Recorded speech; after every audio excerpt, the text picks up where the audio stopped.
Selamat pagi. Waktu Cikarang ini jam 10-an. Mendung gue. Gak ada kerjaan kita, Kang AC, sepi. Jadi kita mau praktek penggunaan flaring spin. Jadi ini sepaket alat flaring spin. Saya belinya udah, atau dia udah ada yang shocknya udah lama. Kalau flaringnya baru kemarin. Ini mau saya coba kita pakai untuk flaring AC. Flaring tuh seperti ini nih. Jadi pipa awalnya setelah dipotong ini, pipa biasa, itu dijadikan seperti ini.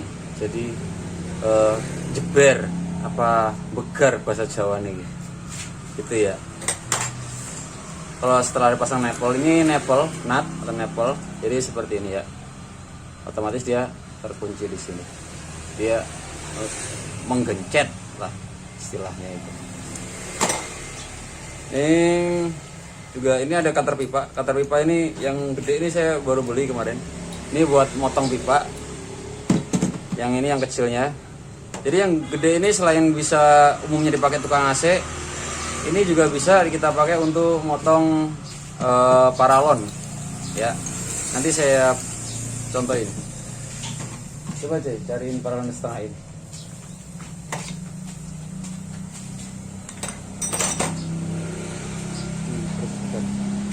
Jadi ini pipa seperempat. Awal mulanya anggaplah ini pipanya penyok dulu ya. Jadi kita potong. Yang ini matanya tumpul sih. Jadi saya pakai yang gede. Yang gede ini juga ada mata cadangan ya. Jadi ini udah sepaket, di sini tersedia mata cadangannya seperti ini. Mata potongnya di sini. Cara menggantinya tinggal dilepas ini aja. Ya, ini mata cadangan. Udah beli, udah sepaket begini. Ini remer namanya. Jadi cara penggunaannya seperti ini. Kita siapkan di bor. Ini mau kita flaring dulu ya. Cuman dia harus pakai bor. Kalau pakai bor listrik ya lumayan ribet. Jadi kita pakainya bor baterai. Ini yang ukuran seperempat ya. Jadi di sini seperempat ini.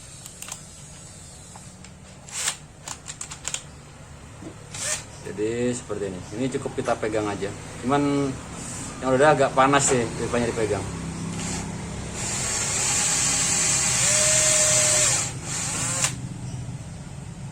Jadi seperti ini hasilnya. Ini kalau menurut saya kurang bagus ya hasilnya. Kurang lebar. Meskipun bisa, tapi kalau untuk freon yang sekarang tuh R32, R40 tekanan tinggi, rawan bocor, kurang lebar. Apalagi tadi kalau ini nggak di remer dulu, hasilnya bibirnya tuh pecah-pecah. Coba kita potong ulang. Metode yang ketiga. Jadi kita pakai sih metode getok. Biar bibir pinggirannya tuh nggak gampang pecah. Jadi setelah kita potong begini, ini kita getok. Jadi dengan harapan dia tuh melengkung ke dalam.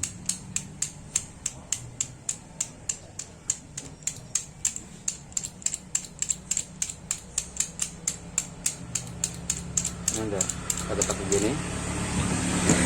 Terus kita flaring ulang.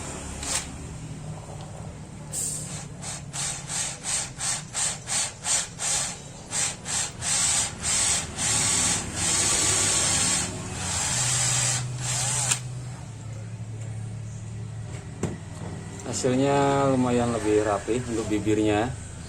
Cuman tetap untuk sudutnya itu sudutnya ya, diameter luarnya tuh jebernya itu kurang lebar. Meskipun bisa kita pakai. Jadi ini contoh sambungannya. Nanti kita pasang sambungan ini. Ini beratnya ya. Ini anggaplah dari tangkai AC-nya. Jadi seperti ini. Di sini kurang begitu masuk. Nah, jadi kurang lebar lah. Kurang begitu ngeklek, tapi bisa dipakai, bisa. Kita kencangin seperti ini. Nanti kita pakai kunci 2, dikencangin seperti ini ya. Cara bikin sambungannya seperti ini.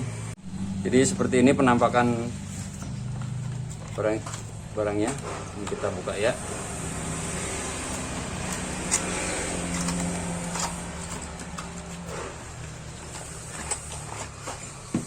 Nah, ini ada ragam penjepitnya.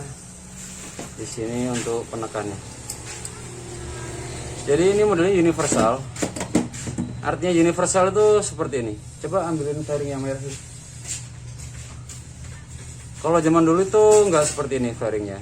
Jadi ada lubangnya masing-masing tiap untuk ukuran. Kalau ini karena ukuran di sini bisa fleksibel, ini untuk di speknya tuh ranknya berapa ya? Oh, nggak ada keterangannya sih di sini. Seingat saya nyampe 5/8 atau 3/4 gitu. Cuman saya lupa. Jadi dulunya itu seperti ini contohnya. Ini saya punya yang model lama. Jadi lubangnya macam-macam, jadi menyesuaikan ukuran pipanya. Misalkan pakai pipa 1/4, jadi kita pakai lubang yang ini. Ukuran 3/8 kita pakai lubang yang ini. Itu kurang praktis menurut saya. Nah, sekarang kita pakainya universal seperti ini. Kita cobain ya.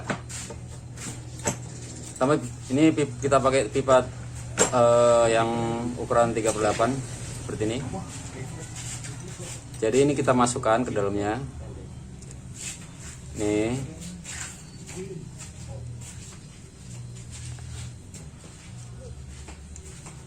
Kita kencangkan. Nah, untuk jarak nongolnya ini dari pipa sama bibir ragumnya, dia kurang lebihnya di berapa nih ya? Setengah senti ada nih. Ada setengah sentian ada. Terus jadi cukup kita ini kita putar dulu, kita kendorkan dulu sampai di sininya muat ke sini. Tapi perhatikan di sini belum kunci. Ya, belum kunci. Jadi kita putar lagi. Ya, maksimal nggak apa-apa. Nanti ini masuk dulu. Nah, sudah masuk, jadi kuncinya langsung ke kanan gitu ya. Jadi searah jam. Di sini terkunci, di sini terkunci, terkait bukannya. Saling mengait. Baru kita putar manual di sini.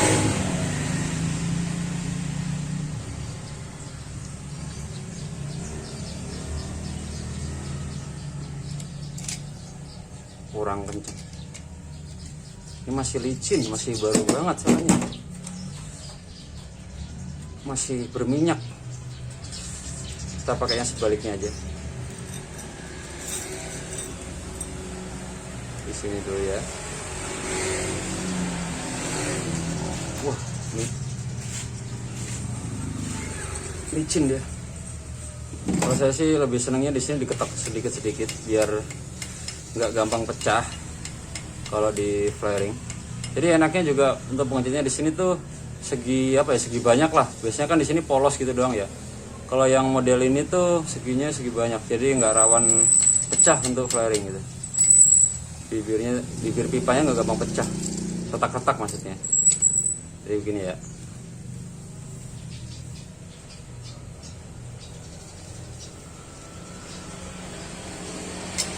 Nah, jadi seperti ini hasilnya.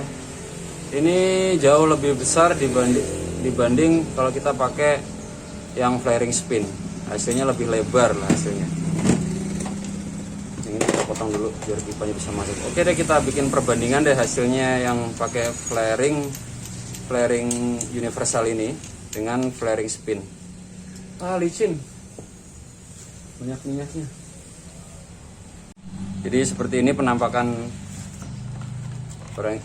barangnya. Ini kita buka ya.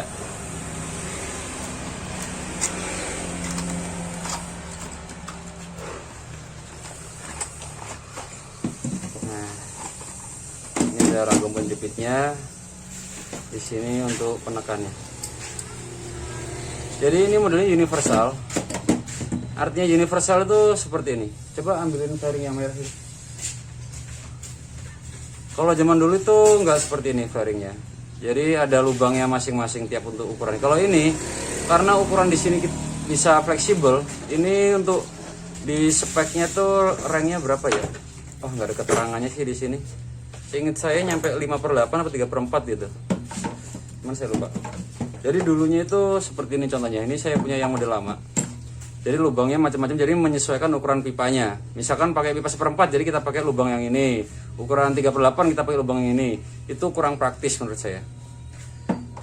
Nah, sekarang kita pakainya universal seperti ini. Kita cobain ya.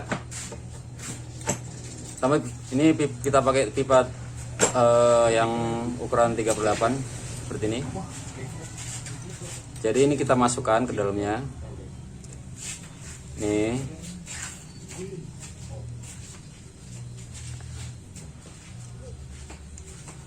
Kita kencangkan. Nah, untuk jarak nongolnya ini dari pipa sama bibir ragumnya, dia kurang lebihnya di berapa nih ya, setengah senti ada ini. Ada setengah sentian ada. Terus jadi cukup kita ini kita putar dulu, kita kendorkan dulu sampai di sininya muat ke sini. Tapi perhatikan di sini belum kunci. Ya, belum kunci. Jadi kita putar lagi. Ya, maksimal nggak apa-apa. Nanti ini masuk dulu. Nah, sudah masuk, jadi kuncinya langsung ke kanan gitu ya. Jadi searah jam. Di sini terkunci, di sini terkunci, terkait bukan ya. Saling mengait, baru kita putar manual di sini.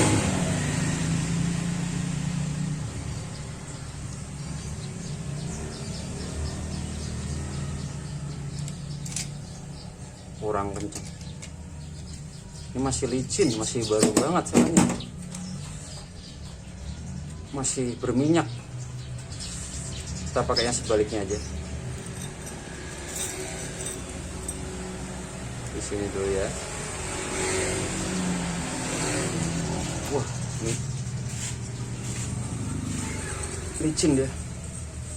Kalau saya sih lebih senangnya di sini diketok sedikit-sedikit biar nggak gampang pecah kalau di flaring.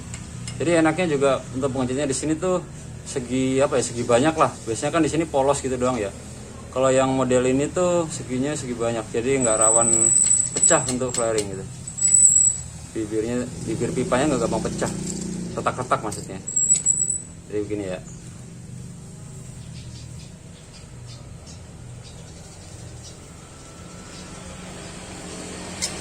Nah, ini seperti ini hasilnya.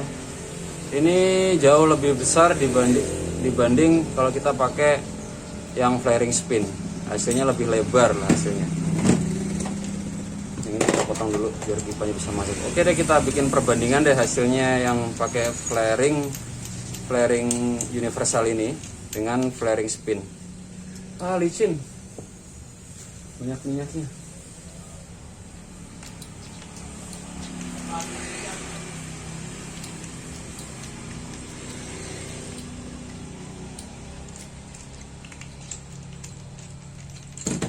Ini dipotong aja nggak apa.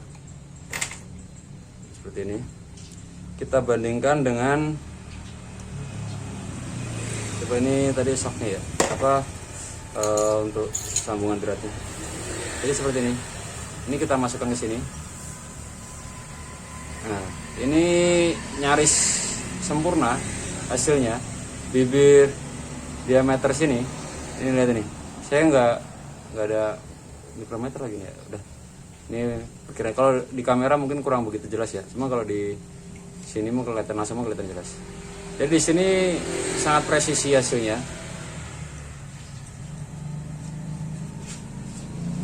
Nah, ini sudah sangat bagus, kencang.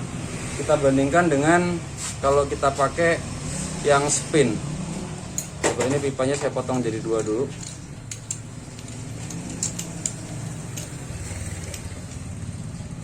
Licin.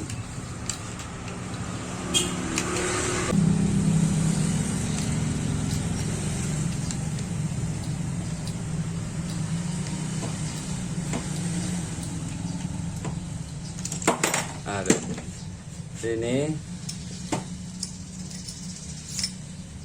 Ini saya lepas dulu nipanya. Ini nanti buat perbandingan. Ini hasilnya yang pakai flaring universal merek Star Max tadi. Kita pinggirin dulu, kopinya dianggurin.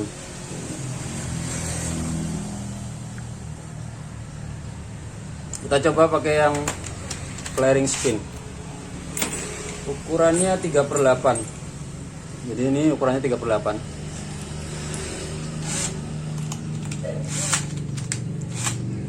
Cuman tangannya licin. Tangannya sangat licin.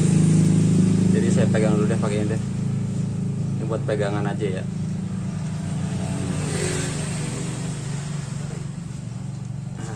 Pegang begini jadinya nggak licin.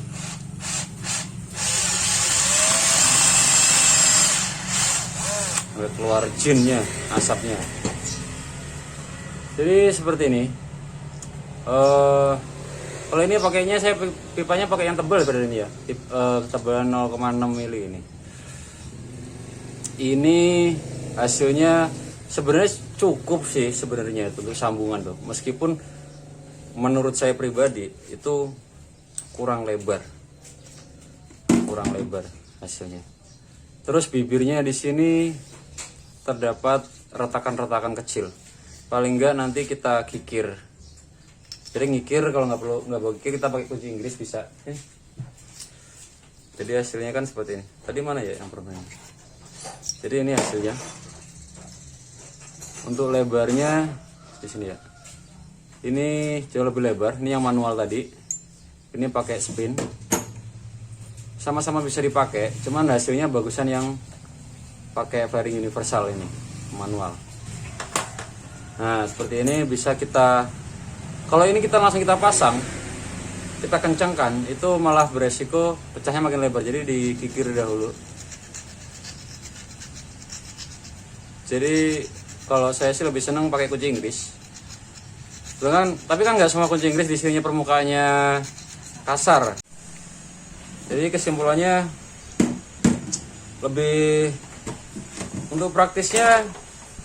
Sebenarnya kalau praktisan pakai bor, karena pengerjaan di atas gitu, kalau itu dengan catatan kayak yang punya bor baterai ya, kalau pakai bor listrik ribet juga, karena pastinya narik kabel gitu kan ribet.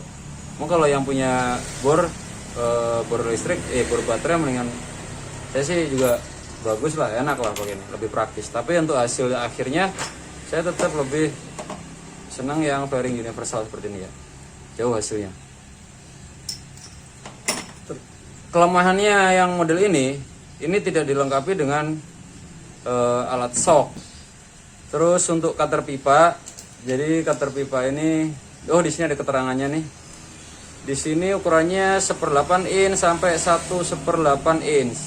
Ini tipenya CT274. Mereknya apa lupa saya ini, nggak tahu. Tapi tipenya CT274. Jadi flaring ini untuk pipa yang bisa dipotong yaitu ukuran 1/8 inch atau 4 mm sampai 1/8 inch atau 28 mm. Jadi sekalian nih mau saya cobain nih buat apa, ini ada pipa paralon ya, PVC 1/2 inch. Jadi coba kita buat motongnya. Nah, cuman dia harus diputar-putar begini. Kalau yang alat, aduh licin, nyentang dong. Ini pakai kain. Ini kalau nggak licin atau pegangannya panjang bisa gampang ya. Ini tangan saya lagi berminyak aja. Jadi kalau yang alat potong PVC itu bentuknya itu seperti gunting ranting apa gunting daun gitu kan. Kalau ini diputar.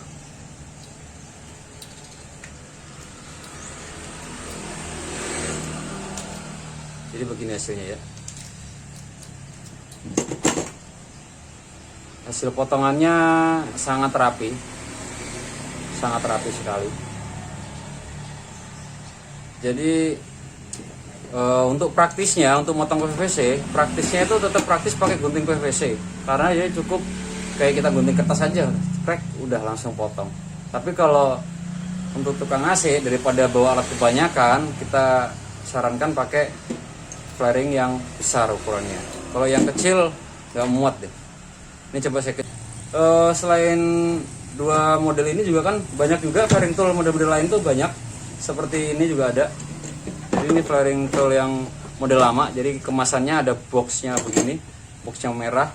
Terus di sini tersedia yang lubangnya banyak. Jadi menyesuaikan ukuran pipanya.